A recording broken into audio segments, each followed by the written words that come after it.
Hey everyone, welcome back to the channel. Tonight, we're diving deep into a story that's kept me up for nights. A tale whispered in shadows, an experience so unsettling I can still feel the chill when I recount it. If you're ready to have your spine tingled and your nerves frayed, then dim the lights, put on your headphones, and let's begin. This isn't just a story, it's a journey into the dark corners of the unknown. Our story starts with a young woman named Alara, an artist with a penchant for the antique and the forgotten. She found herself drawn to an old, secluded mansion perched on a cliff overlooking a churning sea. It was a place steeped in local legend, rumored to be haunted, a house that people whispered had a life of its own. Most steered clear, but Alara saw only beauty in its decaying grandeur, a muse for her next series of paintings. She managed to rent it for a steal, the landlord practically throwing in the keys, relieved to have anyone, inhabit the place. The first few days were idyllic. The vast, empty rooms echoed with her footsteps, a symphony of creaks and groans from the old timbers.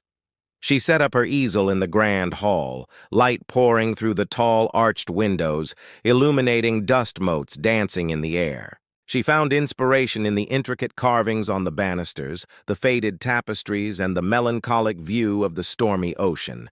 Yet even in her artistic fervor, an unsettling feeling began to prickle at the edges of her awareness. It started subtly. A door she'd sworn she'd closed would be ajar. A faint, almost imperceptible scent of decay would waft through the air, even though the house was meticulously clean. Sometimes she'd hear faint whispers, just out of earshot, like old conversations caught on the wind. She dismissed it as the house settling, the wind playing tricks, or her imagination running wild in such an evocative setting. But then, things escalated. One evening, as a tempest raged outside, shaking the very foundations of the mansion, Alara was engrossed in a portrait she was painting. She was using a mirror to capture a certain angle of her own reflection when, in the glass, she saw it. Not her own reflection, but a fleeting, gaunt figure standing just behind her, its face obscured by shadow, its presence radiating an unbearable cold. She spun around, heart pounding, but there was nothing.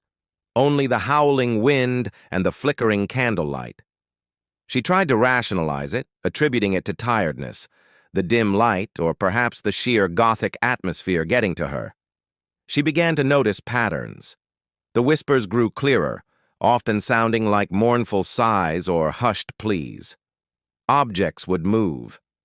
Her paintbrushes, left meticulously arranged, would be scattered across the floor.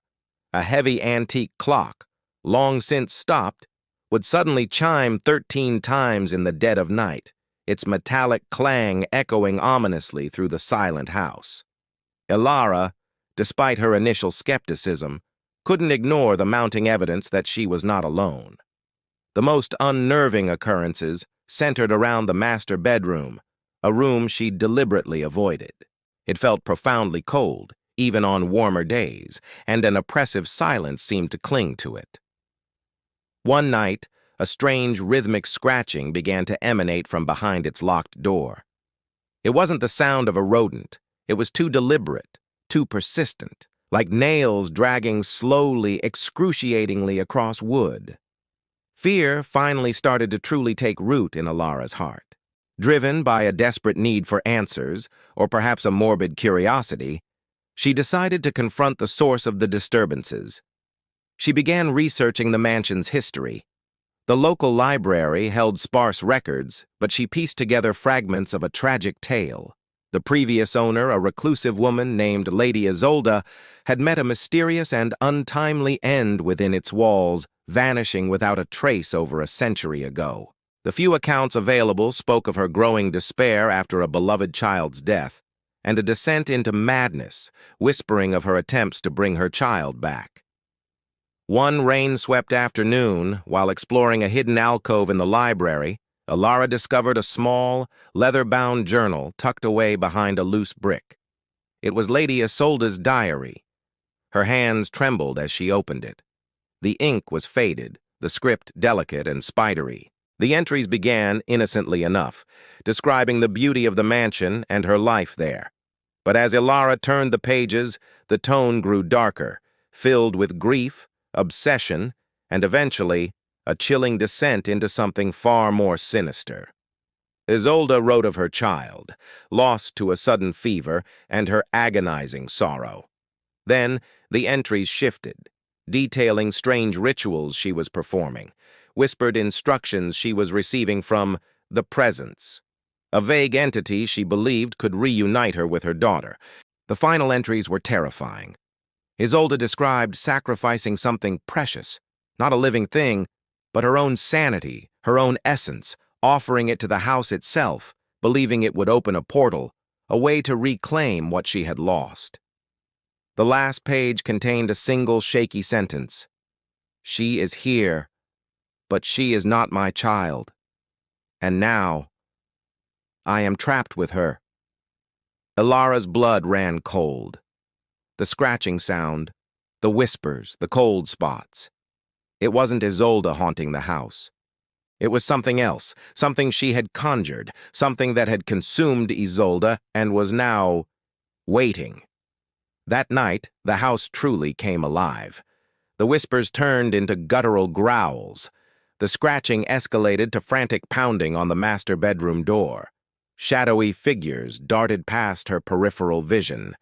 She could feel a malevolent presence pressing in on her, trying to force its way into her mind, mimicking Isolde's pleas for her child, twisting them into something monstrous. She realized with horrifying clarity that the entity Isolde had summoned wasn't just a spirit. It was a parasitic presence, feeding on despair, trapping souls within the house. Isolde hadn't vanished. She had been absorbed, her essence added to the house's growing collection. Ilara knew she had to leave. She grabbed her art supplies, the very things that had drawn her to this nightmare, and fled towards the front door. But the house wasn't letting her go easily. The air grew impossibly heavy, pushing against her, a thick, suffocating darkness that seemed to materialize around her. She could hear a distorted, echoing child's laugh, then a woman's mournful wail, intertwining in a cacophony of terror. As she reached the threshold, the grand hall was plunged into absolute darkness, and she felt icy hands grip her ankles, trying to pull her back into the abyss. With a primal scream, Ilara ripped herself free, stumbling out into the lashing rain, not daring to look back. She ran until her lungs burned, until the mansion was a distant, dark silhouette against the stormy sky. She never returned. She never painted again, at least not in the same way. The experience left an indelible mark, a chilling reminder of the fine line between inspiration and obsession, and the terrifying consequences of meddling with forces beyond human comprehension. The mansion still stands, deserted and silent, its windows like vacant eyes staring out at the turbulent sea. But sometimes, on particularly stormy nights, locals say you can still hear the faint sound of scratching from within, and a woman's desperate, mournful cries forever trapped within its ancient walls. And that, my friends, is the tale of Ilara and the Haunted Mansion. I hope you enjoyed this journey into the truly terrifying. If you found yourself looking over your shoulder tonight, make sure to hit that like button, subscribe for more chilling tales, and let me know in the comments if you've ever had an encounter with the unexplained. Sweet dreams if you can still manage them. Thanks for watching.